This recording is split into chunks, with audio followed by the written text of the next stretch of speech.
Well, there are many great things about our country in Canada, and surely at the top of them would be our people. And it is always a pleasure to meet great citizens. And so today I want to introduce you to an extraordinary couple that dared to make a difference. Well, I'm always inspired by my fellow Canadians, your story, and how you seek to make a difference, the kind of work that you do as citizens to build our civil society. And so I'm delighted to meet fellow Canadians who dare to make a difference. And so on that note, I want to introduce you to an incredible couple. Their names are Tanya and Ryan Davies, and they are the hosts of the well-known podcast called Northern Perspective. So a warm welcome to you, Ryan and Tanya. Thanks so much, David. It's great to be here. Thank you. It's a pleasure. Well, it's a pleasure to have you guys. We're kind of a little bit juxtaposed here. I've had the pleasure of joining you as a guest to be interviewed. So now it's just we're in different positions here. So that's great. I was really inspired by your story, and so I want to go through this a little bit and then catch up a little bit about some of your observations about what's going on in this country called Canada. So I want to start off with like a really basic question. Where did you grow up? And are you kind of like typical Canadians, if there is such a thing? Oh, I'll let Tanya start and then I'll follow up. Sure. So I was born in Niagara Falls, Ontario, and that's where I lived for the first 2 decades of my life. And I went to school at Seneca College in King City for veterinary technology, and I still am a registered veterinary technician, though I'm no longer practicing. And when I met Ryan in 2010, I had started working at the same place that Ryan did. That's not how we met, though. We actually met online, like many young people do these days. And I started working at the same place that he did. And then we got married. And when we had our son, I decided that I wanted to be a full-time stay-at-home mom. I had a very difficult pregnancy and a very difficult postpartum period as well.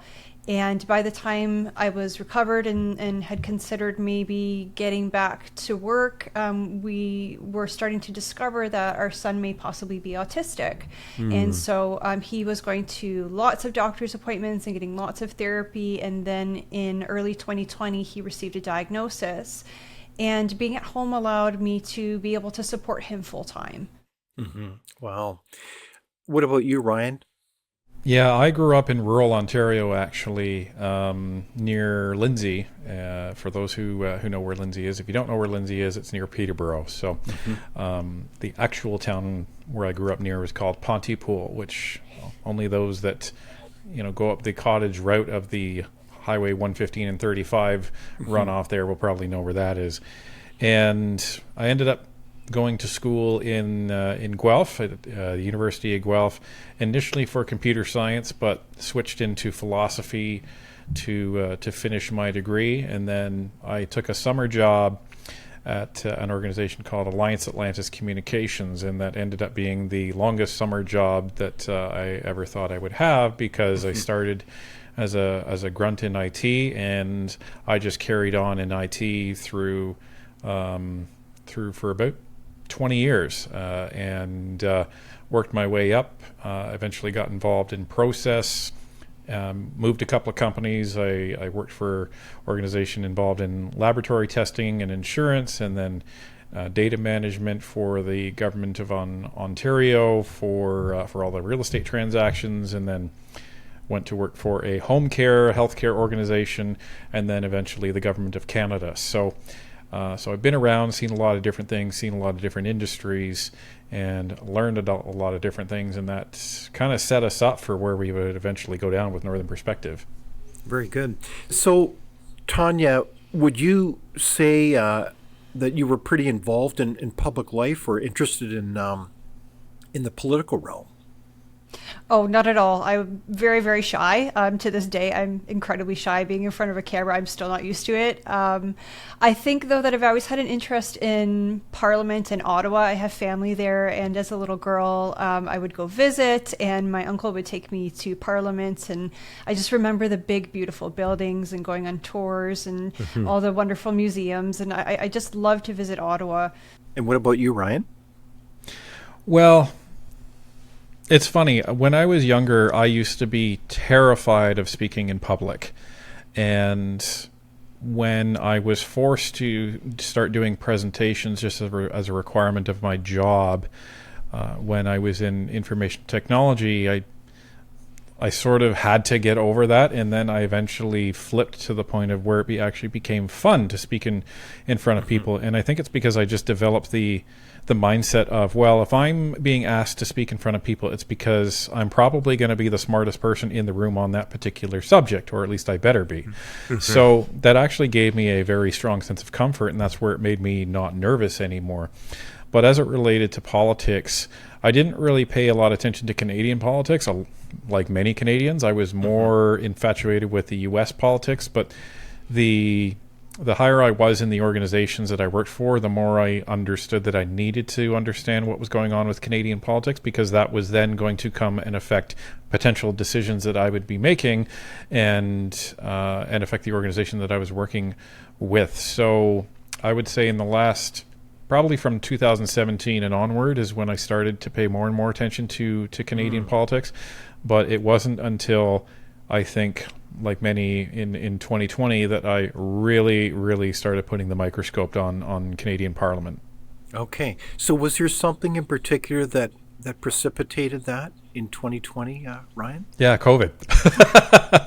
COVID-19. Imagine that. Yeah, so what in particular, like the whole sense of the lockdowns and the impacts on people?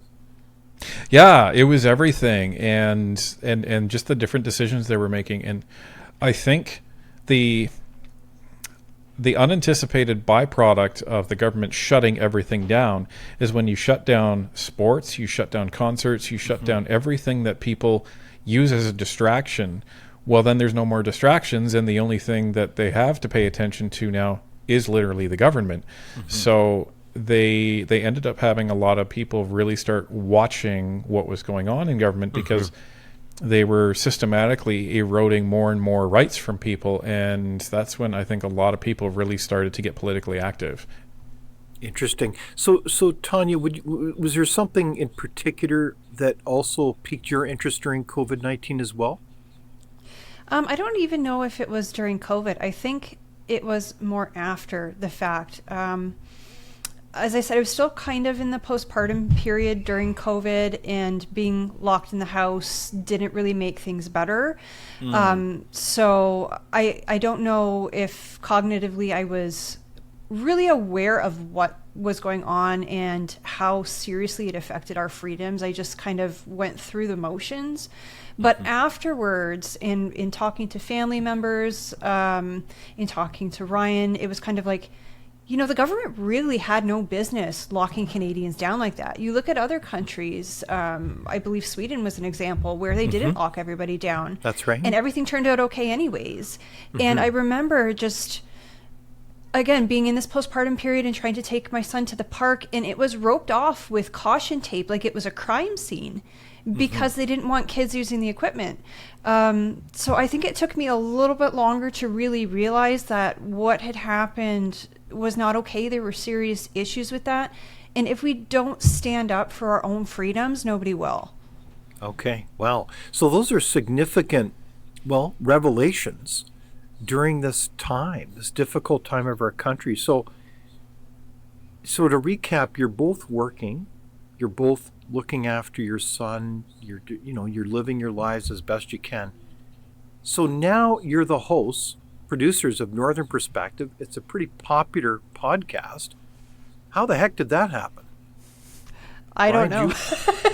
Tanya doesn't know, Ryan. Well, Tanya does know. So one of the things that we started doing independently, unbeknownst to each other during COVID, after our son had gone to bed, is we would just watch YouTube. She would watch it on her phone. I would watch it on my computer, and I think we've all done it. You go down the rabbit hole of one video to the next, to the next, to the next, and oops, it's 3 a.m. But I was watching some of the Jordan Peterson talks. I would watch, at the time there was some couples that were doing podcasts just talking about societal issues. Some I think a couple were actually Canadian out of Toronto, and a couple were US. And I would just listen to them just for interest's sake, just to hear the different perspectives. And unbeknownst to me, Tanya was doing something similar, and we started doing, in the same kind of house, watching, no less. Yeah. So we started watching that and listening to that, during lunches and stuff like that. And Tanya started to listen to the couples during it. She said, "We could do that. We could do that. That doesn't sound hard." And me, having worked in broadcasting for 7 years, I'm like, this is a lot more difficult than it looks.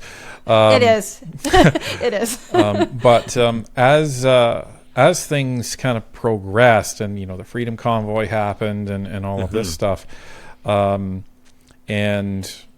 the government of Ontario removed all of the funding for the autism kids throughout the province, we needed a way to make some additional money for our son, but we also looked at what was happening societally.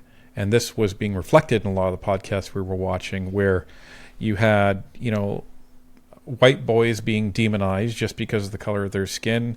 And that they were boys. Yeah. You had almost this culture of shame that they were growing up into. People were accusing white boys of being responsible for all the evils in the world, it seemed, from colonialism to anti-feminism and all of these other issues that were going on. Meanwhile, it's just a regular kid just trying to grow up, and we didn't like the way that was going. But our son was going to have enough challenges in his life with his autism diagnosis without all of this making it 10 times worse. So we asked ourselves, can we look ourselves in the face 20 years from now and not understand that we did everything possible to make this a better country for him? And we didn't like the answer to that. So when Tanya finally said, well, we could do that, and then I think the last time she asked, I said, fine, we'll look at what we can do. And so we purchased a couple of microphones and some horrendous animation software, and then Northern Perspective was born. And what year, what time was that again? That was January of 2023. Isn't that remarkable? So you had your eyes open, you're looking around at your lives and the world, and you're saying, you know what, let's do something. Let's even try to monetize this a little bit. And you did. You started developing a significant audience. So what kind of following do you have now? Can you tell us more about that? Well, in January 2023, because I'm a data guy, I was looking up what's the probability and when we were going to get monetized, what do you need? So in order to get monetized on YouTube, at least at the time, you needed 1,000 subscribers, and you needed 4,000 watch hours. 4,000 watch hours within the last 90 days, I believe. So we were looking it up, and about over half of all YouTube channels never ever get monetized. And those that do, it usually takes them at least a year or two to actually get monetized. So we were setting our expectations. It's not easy, is it? It's not easy. So we were setting our expectations accordingly. So we said, okay, fine. So maybe a year or two. Well, let's just start. And then a month later, we had 1,000 subscribers, and the 4,000 watch hours. So we were already, kind of floored with that. And then now, which is about 2 years and a couple of months later, we just passed 182,000 subscribers, and we get around 5 or 6 million views every month, and we're approaching 100 million views all time on the channel. So it's remarkable. It's just incredibly humbling how many people have chosen to follow us and tune in and listen to what we have to say. So why are they tuning in? What's the chord that you've struck with an audience with that kind of magnitude? Ironically, it's education. That's the part that we didn't, I think, anticipate. Yeah, I never thought I would be a parliamentary procedural nerd, but here I am. Right. I have a copy of the Green Book. It's like this thick, and it's a great resource for anything and everything you could ever want to know about parliamentary procedure. And it's really cool sometimes. Like you'll see something, for example, when they introduced the new speaker last Monday, and you had Andrew Scheer and Mark Carney holding him and dragging him down the aisle. Well, there's a history to that, and it's very interesting to talk about why that happens. And I never really imagined that we would be sitting here and speaking to an audience who would also be interested in learning the whys and hows of Parliament. Well, and we found that, initially we were just commenting on question period and some of the political stories that were going around. But we found, maybe like 4 or 5 months after we started, there was one episode where we just made a comment and told people, oh, well, this is what this means procedurally in the House. And a bunch of people actually commented that was really interesting. And then we did it again a couple of months later. And then we received the same response. And we said, maybe there's an interest for that out there. So we started incorporating that more and more. And our growth started to accelerate as a result of that. And then when the whole ArriveCAN scandal broke in the fall of 2023, and we started covering that, and we actually covered committee and was explaining that, we had thousands of people just watching play-by-play commentary for us breaking down 3 hours of committee. And we would have these live streams at night, and people would stick with us for 3 hours, thousands of people. Isn't that fascinating? So you're looking at underneath the hood of the parliamentary system, the committees, the procedures, why they're dragging the incoming speaker to the speaker's chair, and you're getting a response from Canadians who are curious. They want to know what the heck's going on with their government. Does that describe it?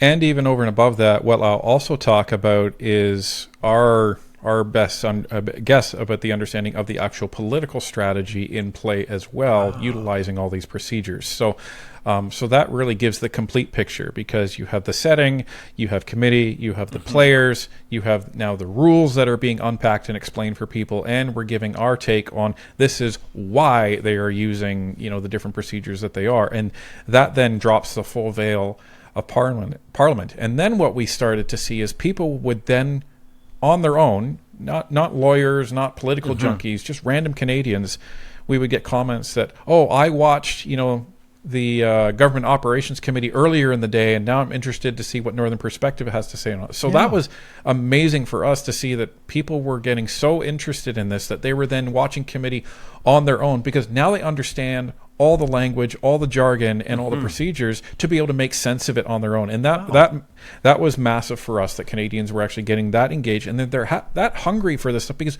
nobody teaches Canadians any of this stuff. And if I could just add to that, I think one additional thing that we do is we use fact-based information from reputable sources, and we do have many people coming to us in our comment section, in our inbox, on X, just asking us, hey, I saw XYZ on the internet, is it true?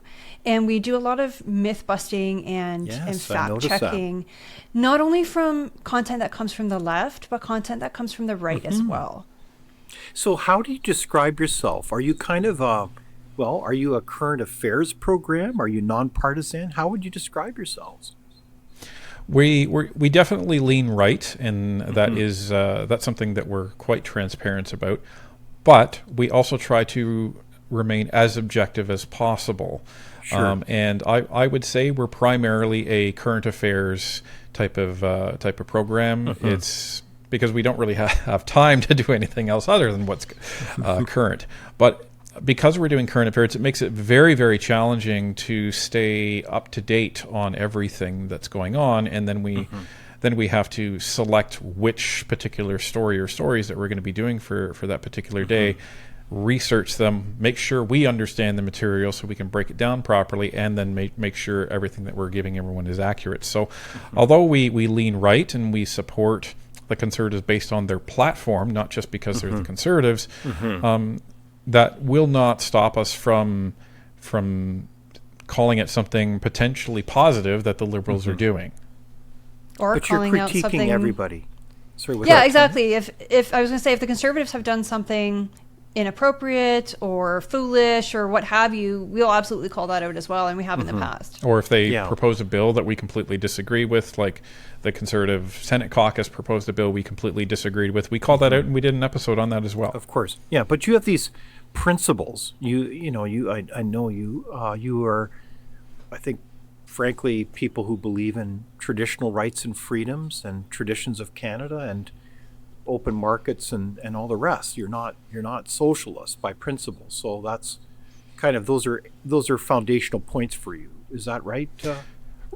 Yeah, and I think the issue with the polarization that has happened in Canada is, when people say or hear us say that we lean conservative, they automatically think that we are fanatically on the right. Or conspiracy theorists or whereas we've been very open in saying we think Donald Trump has said a lot of really inappropriate things. We think Donald Trump was one of the reasons that he cost us the election in the last election. So there's a lot of things that we disagree with Donald Trump on. There's a lot of things that we agree with Donald Trump on in terms of some of his policies that he's done, because we evaluate, basically the actions. So, right. And we don't agree with absolutely everything in the Conservative platform, but we agree with enough that that's where our support is behind. So yeah, our values are, really looking at things based on their merit, and not just because it's across this line in the political spectrum. Exactly. Well, it has been a tremendous service and leadership that both of you should be commended for providing that kind of information for the larger Canadian population. You're getting viewers and audience from around the nation and beyond. And I think, just to back up for a sec, I know that I've been a kind of a resource of sorts. I've been a guest to share, what are they again? Oh yeah, policy insights around evidence and trying to thoughtfully analyze the larger perspective of what is going to serve Canadians. When we first met, I didn't know your names.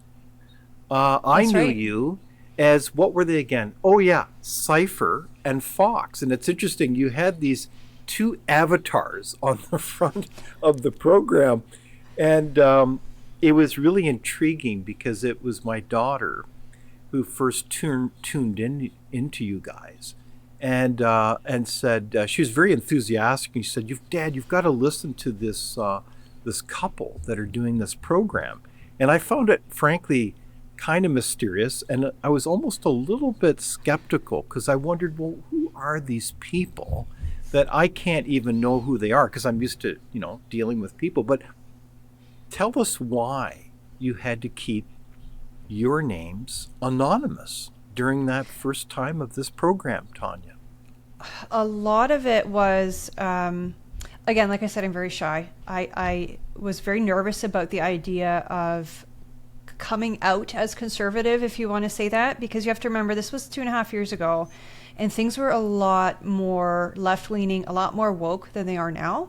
And I was worried about having this podcast, even if it wasn't successful, even if it was only, if only 5 people tuned in to watch, but going to my son's school and the moms being like, well, did you see Tanya over there? And she's conservative and she believes X, Y, and Z.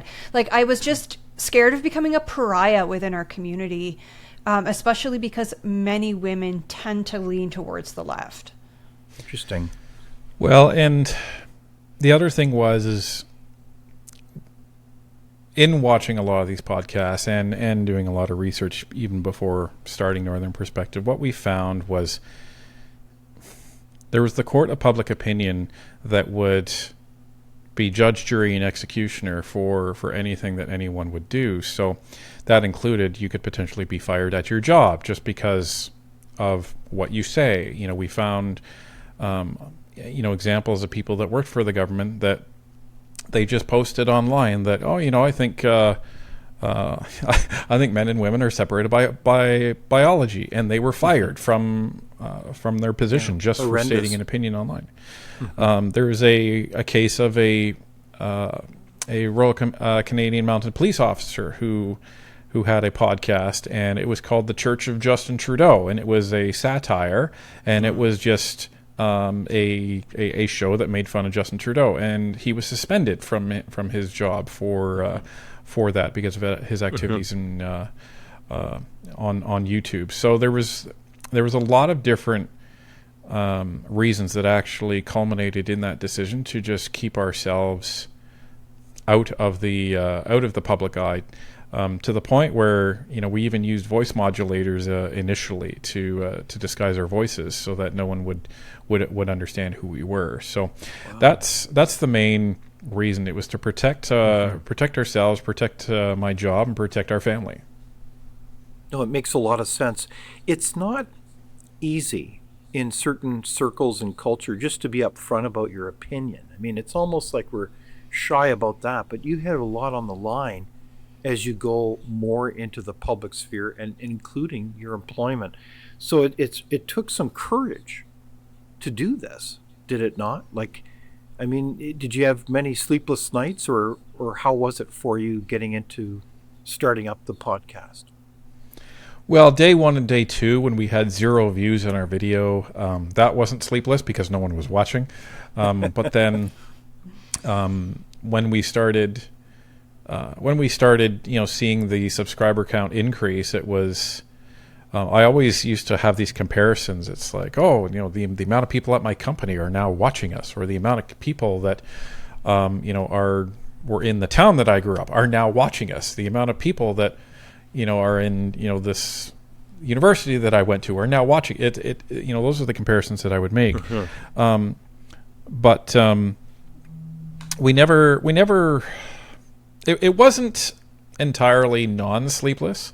There was always this concern, but I was confident in the measures that we had implemented because I was using a VPN. We were using the voice modulators. We were planting, false information that we would put in on our episodes to make people think that we were living somewhere else than we actually were. And none of this was done on work time. This was all done on our own time. This was all done on our own equipment. And any of the information we were learning was all information that was publicly accessible, either through books or online. Nothing that we had said to the audience was ever anything that Ryan had learned on the job. Right. I made sure not to breach that oath of trust that I give to my employer. So yeah, exactly. So you did this with integrity. So the response has been really quite remarkable. And when did you get to a moment where you thought, aha, I think I'm making a difference here? Was there feedback in particular that really you realized that you are indeed making a difference here? Yeah, and this is where I try not to tear up, because we started getting emails from people. And the emails that I think that really started to hit us were when people would tell us they were on the brink of suicide because of the state of Canada. And they would tell us, you guys brought me back. It wasn't until I started watching your show that I started to feel some hope. So when we started to get those emails and those comments, that, at least for me, that really started to hit me. And whenever I'm having a tough day with Northern Perspective, I go back and I think about those emails and I think, you know what, that's my fuel to keep moving forward. Wow. That's really quite a testimony. So tell us more about, why do you think the program has gone forward so much? I thought we had a media in this country. I thought we have a media that covers the political scene and what's going on and helps explain why an incoming speaker would be dragged to the House. What's happening? Why would you explain the rise of this program, let alone the independent media in this country, let alone this program and your program? It's interesting because back in 2010, when I was working for this broadcasting company, we would have quarterly meetings in town halls with the entire company, and the executives come out and talk to us. And back in 2010, they said the television market in Canada and in the world is actually dying. They came out and told us this. So they said that viewership is on a steady decline, but specialty viewership is on a incline. So what that said to them is people are not interested anymore in what the media is essentially serving on the menu. What people are interested in is they're deciding what they want, and then they're going to go find a provider to actually get it. And with the internet evolving the way it was, for a lot of the techie people, they were trying to influence people at these organizations. This is the model you need to go down. You need to be able to give people a on-demand type of service for your content, and nobody wanted to listen at that point. And then, there goes Netflix. Why do I talk about this? Well, the issue is as people started to find alternate sources of information, and they started to then cross-check what was being said on legacy media like CTV and Global and CBC, they started to realize, hey, a lot of this isn't actually right, or it's very incomplete, or it's biased. It's very, very biased. Yeah, the media in Canada has a left-leaning bias in general, and I think many people don't notice it because it aligns with their current beliefs, which also happen to be left-leaning. And one of the other main issues is when it comes to the anchors, it all depends on who's speaking. So there's some anchors that are more objective than others.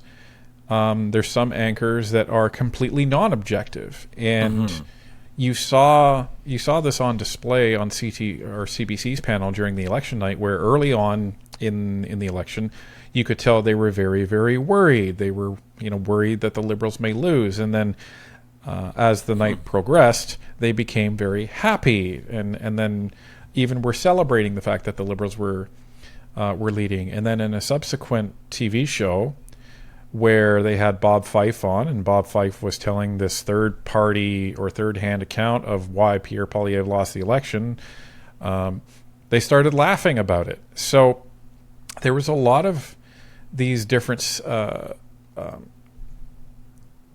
demonstrations of bias. I think the most egregious was when CTV deliberately doctored a story to try and present Pierre Poilievre as saying that he was going to cancel the dental bill, where that was stitched together footage and dubbed over statements that were cut together that had no relation to each other, could not have been accidentally done, and that went to air.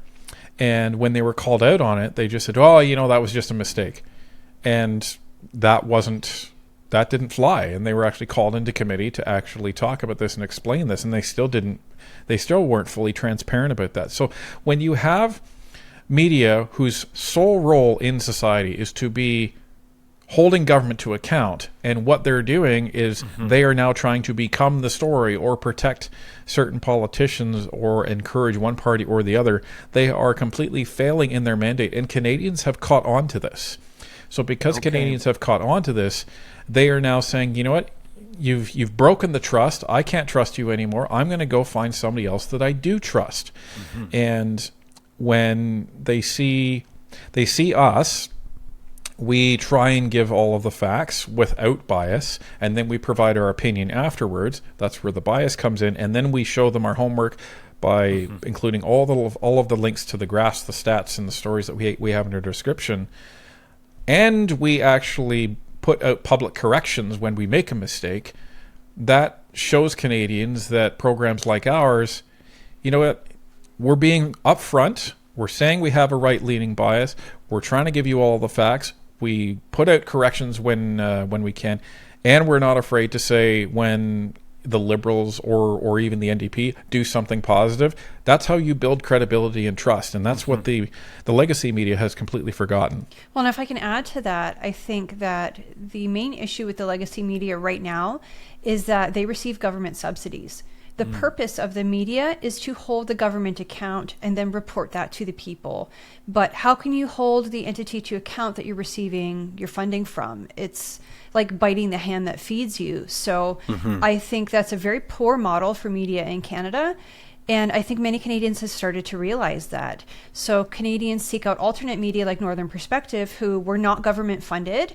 We are not funded by any sponsors. We're not funded by any political parties. We're not funded by anybody. Our revenue comes from YouTube. YouTube runs ads on our video and gives us a portion of the funds, and that's how we earn money for Northern Perspective. So I think people are more looking for media that is not being funded by the government. I think that's a very astute comment. We need strong, independent media that speaks truth to power, that's evidence-based, that's nonpartisan.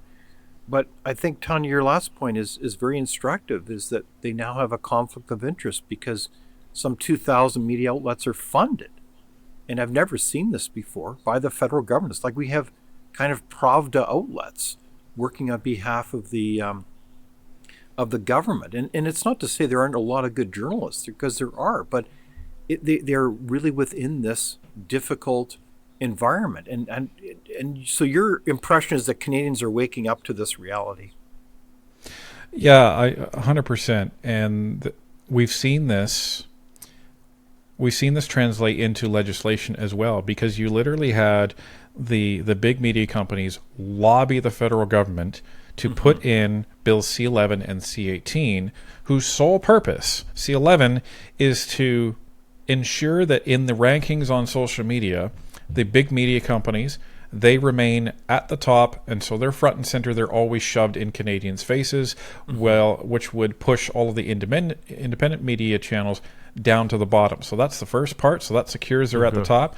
C-18 fits together like a puzzle, because what that does is that then requires Google and Facebook and the rest of them to then pay them hundreds of millions of dollars for putting their content up there as well. So it's obvious that they're not interested in competing in a capitalist, level playing field. What they're interested in is using their connections to government to ensure that they stay in a relevant position.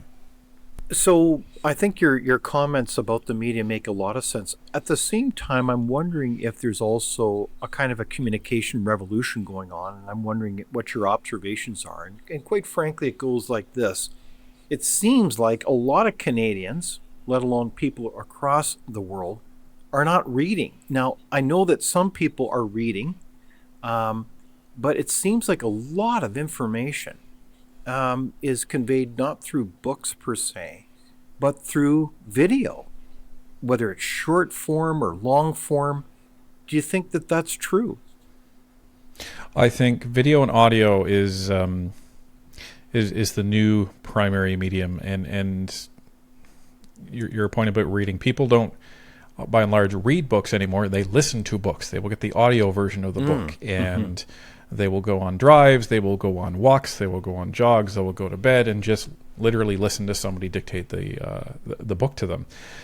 So there definitely is a revolution of that, and we actually called out the Conservatives for actually missing the boat during their election campaign, because what made them so successful, or at least one of the things that made them successful in our opinion prior to the election being called, was their social media presence. Whereas the CTVs and the CBCs, they mainly rely on their primary audience to watch them on television. So people have to come to them. Whereas the Conservatives, how they were using social media was very adept in the way they were using it, because they would then go to their potential viewers, their potential supporters, because they could come right on their phone, on Facebook or YouTube or Instagram or wherever it was. And that completely disappeared for the most part during the election. So when you have this revolution, and it's only getting more and more pervasive as the older generation passes on, and you have the younger generation that becomes more and more plugged into technology, it's only going to get bigger and bigger from there on out. So it's whoever is going to capitalize on that media revolution is going to win the day. Okay. So, and let's just do some reality therapy. The audience that you have is arguably as large, if not larger, than some of these networks. In terms of number of views, it all depends. We actually have some hard stats on that. In that, when the leadership debates were actually going on, we had more viewers watching our stream than Global and CTV combined. So when you look at something like that, I think that makes a huge statement. I think we even we're tied with CBC, or at least not far behind them on the leadership debate. And the same was for election night. We had more people watching us than Global and CTV combined, and the rest were watching CBC. Yeah. So it's pretty remarkable. I mean, it's both a compliment to you as a team, but frankly also a bit of an indictment on the legacy media that you're doing it, and I suspect for a lot less money. As I look at the subsidies for what is it called, the CBC, at some $1 billion plus and counting, right? Yeah, what we could do with $1 billion at Northern Perspective.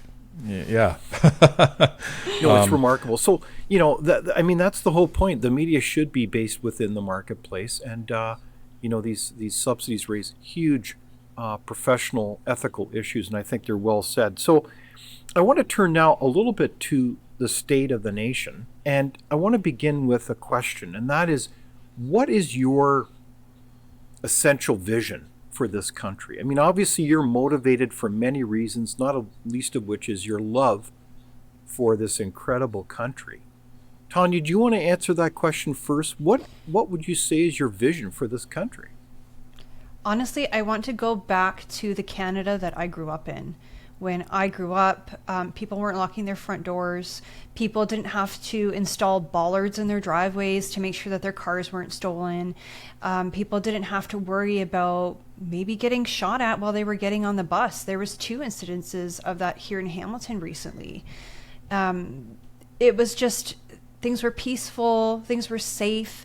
My mom was a stay-at-home mom pretty much until I was probably about 10, and then she started a small business from home. And I think it was very common. Most of my friends grew up having dad go to work and mom was raising the children. And then maybe when the children got old enough, mom would get a part-time job or maybe start something from home so that she could bring in a little bit extra money. But the priority was always the family. And that's kind of the Canada I want to go back to. I mean, when Ryan was working full-time, and it was before Northern Perspective, we were fortunate enough that I was able to stay home and help raise our son. And a lot of families don't have that option anymore. Mm-hmm. Sounds very familiar, and a great vision. What do you say, Ryan? It's very similar. I wish we could go back to a state of Canada where people were judged on their merits and their actions, not by what they looked like. It's very strange, the fact that we're essentially reverting back into an era of discrimination, and that doesn't help anybody, in my humble opinion. I want to go back to a country where we were celebrated around the world for the integrity of Canada. That's where a lot of people had respect for us, because we had strong leaders on the national stage, and we were a strong force for good with our peacekeepers. Our military was not looked down upon. But now people around the world, they shake their head at us, and they don't understand what's happening in Canada as they see our military degrade. We don't respect our veterans. We don't provide support for them. What does it say that we have 1 day in June to celebrate our veterans, which is D-Day, but we have a whole month to celebrate someone's choice of their sexual activity? It doesn't make sense when we're looking at our priorities in this country. And I grew up in rural Ontario, as I mentioned, and there was people of different colored skin in our school, but you know what? We didn't talk about them because we didn't care. It was just kids, and that was it. And that's the way it should be. Like, we're all Canadian. That is what should define us. it shouldn't matter what color your skin is. It shouldn't matter who you choose to spend your time with, and it shouldn't matter how you look at yourself. We're all Canadian, so let's conduct ourselves accordingly. There is so much more division in this country because of identity politics that has been just infiltrating every single level of our society, and it's no wonder that hate crimes are up. If hate crimes are up because a liberal government has been in power the last 10 years, that should tell you what the problem is with this country in terms of the ideology that's taking over. Well said. So what are you hearing from Canadians? You listen to Canadians a lot. A lot of people are in touch with you. What are you hearing from Canadians about what they think is going on in this country? Go ahead. I was going to say, I think Canadians are frustrated. I think Canadians are disheartened. And a lot of Canadians are ready to give up, quite frankly. You have a lot of folks out west talking about Western separatism because they're tired of not being able to, run the industries the way that they want to out west. Indeed. And having these bureaucrats in Ottawa telling them what to do. And absolutely, I can sympathize with that. But when we're speaking with actual people involved in politics, whether it's the politicians or whether it's people who worked on the campaign team, volunteers, scrutineers, anybody, they're all saying we're ready for the next one and we're going to win next time. They're very determined. Well, and we've heard from some people saying, I want to leave. I've given Canada that much more, so many chances, I'm done.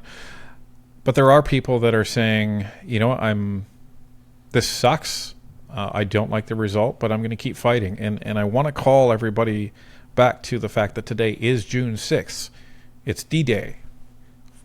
81 years ago, 14,000 Canadians were prepared to lay down their lives for a different country. They were trying to protect Canada just in case, the Axis ended up in North America, which there were plans to do. But they were also laying down their lives because they considered it was their duty to help liberate the people of Europe as well. So when we have tens of thousands of Canadians 80 years ago that were willing to, lie about their age so they could sign up for the military because they thought it was their duty, I think it's not too much to ask for Canadians to stand up and, fight in a peaceful way on their own soil to try to influence good policy and a return to a better Canada, which we already know and love. Well said. I agree with you that I think there's a lot of concern in this country, and I mean this in a nonpartisan way, that believe our country is at a crossroads, that our country is stagnated, that we're not as unified as we should be. And somehow that's been deliberate, that we have been siloed and segregated rather than unified according to a common flag. And I look at this and I think, my question to you then is, do you believe our country is at a kind of a crossroads in terms of the history of this nation? Are we going to grow up and move forward as a confident, sovereign, united nation with a shared purpose, or are we going to go quietly into the night? I think that assessment is accurate, that we are at a crossroads and we have a choice to make as Canadians. I mean, we just made the choice back in April. Many of us chose to vote Conservative, but many more chose to vote Liberal, and we're continuing on this path that we have been for the past 10 years. So next time the choice comes before us, we have to decide, do we want a smaller government, and do we want to maintain our freedoms, or do we want this sort of creeping authoritarianism that the Liberal government has been slowly introducing? Right, because with every new piece of legislation, it seems like there's an intent on taking more and more rights away and making Canadians more and more dependent on the government so that they have no choice in future elections as to who they need to vote for. Interesting. So can you give an example of, legislation federally that would kind of point in that direction? A legislation that doesn't really empower Canadians, but rather makes them more dependent on the state. So you can look at any of the new social programs that were introduced in the 44th Parliament. So you have the National Child Care Program, you have the Dental Care Program, and then you have the Pharmacare Program. Now, on the surface, you can ask Canadians, would you like, quote unquote, free child care, dental care, and pharmacare? And everyone would say, sure, that would be great. The problem is somebody has to pay for these things. And what ends up happening is the government ends up having to come to you, the taxpayer, to end up paying for these. So, and they will say, well, yes, you're paying higher taxes, but you're getting all of these programs too.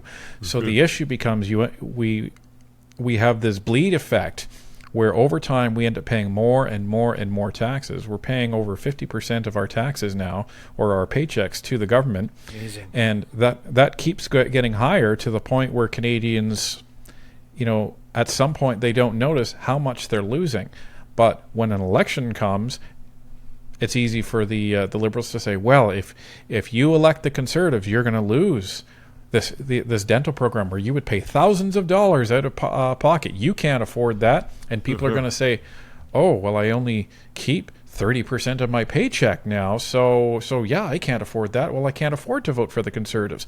Meanwhile, they don't understand if we actually remove all of these programs, all of that money goes back into your pocket and you would be able to afford something like this. So that's the main issue. And then we also have Bill C2, which has been introduced recently, and that aims to give the police unfettered access to all of your online information without a court order and without a warrant. So that is in the House right now under debate. And that's under the name the Stronger Border Act, is that correct? That's correct.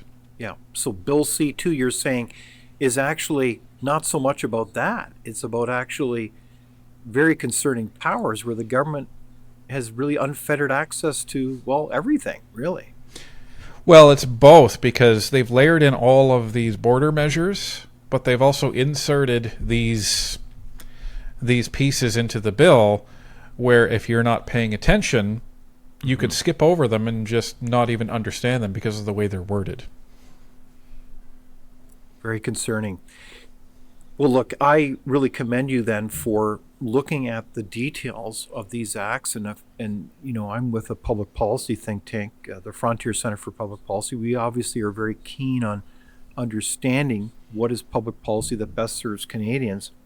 And I think you mentioned about the importance of education. And one of the things that I really admire about is that you dared to take an action.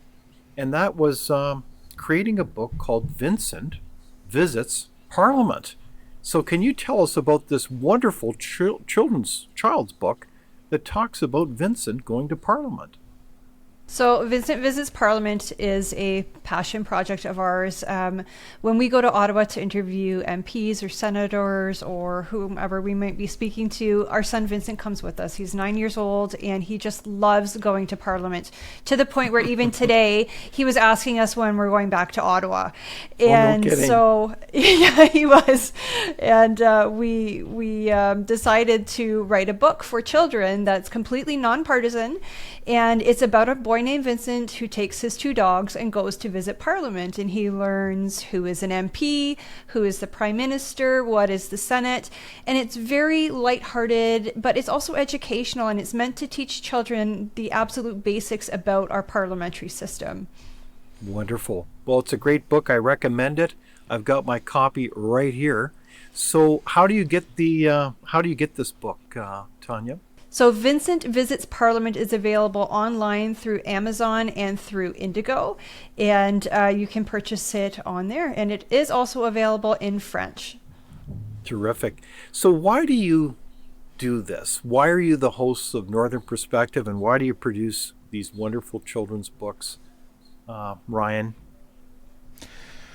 Well, I think it's because, A, we love Canada. We love the fact that we're helping so many people in terms of educating them on how their government works, how their country works. And they say that if you love what you do, you will never work a day in your life. I don't know if I completely agree with that, but it's pretty close. Wonderful. What about you, Tanya? I would say the same. We have such a love of Canada, and we know how great it was when we were growing up. And my grandparents, all four of them were immigrants. They all came to Canada from Italy, and they could have picked any country in the world, but they chose Canada. And that's where they said, we're going to go settle there, and we're going to start our families. And then their families had families, and that's how I ended up here. I was born here. And I really just want that kind of Canada for our son and all the children just like him. Well, and we don't take it for granted, because we tell our audience that if it weren't for them, Northern Perspective wouldn't exist. So, it's the viewers that actually make us who we are, and it's a privilege to be able to produce this show and have people tune in and then act on that information in a positive way. And I think the most rewarding part about Northern Perspective is when we get emails like, hey, I learned this through your show and I never knew that before. Or during the election, it was fantastic. Every day we would get multiple emails from people that were saying, I got involved in my local election campaign because of you guys. I'm a volunteer because of you. I'm a scrutineer because of you. And that's a positive way that Canadians can get involved in our democracy. Well, that's fantastic. I'm talked today with Ryan and Tanya Davies, with the host of Northern Perspective. You're an inspiring example of citizenship in action, so thank you for joining us for this discussion today. Thank you so much for having us, David. Thank you. Thank you for watching Leaders on the Frontier. We're a nonpartisan think tank. We explore ideas, policy, and practical solutions that can make a difference in the lives of Canadians. We do not accept any government funding. We work for you. Thank you for supporting Frontier. Visit fcpp.org to give. While you're there, be sure to check out our latest articles and research. Without open discussion and debate, you're not thinking, nor are you free. Comment below. We'd love for you to join the conversation.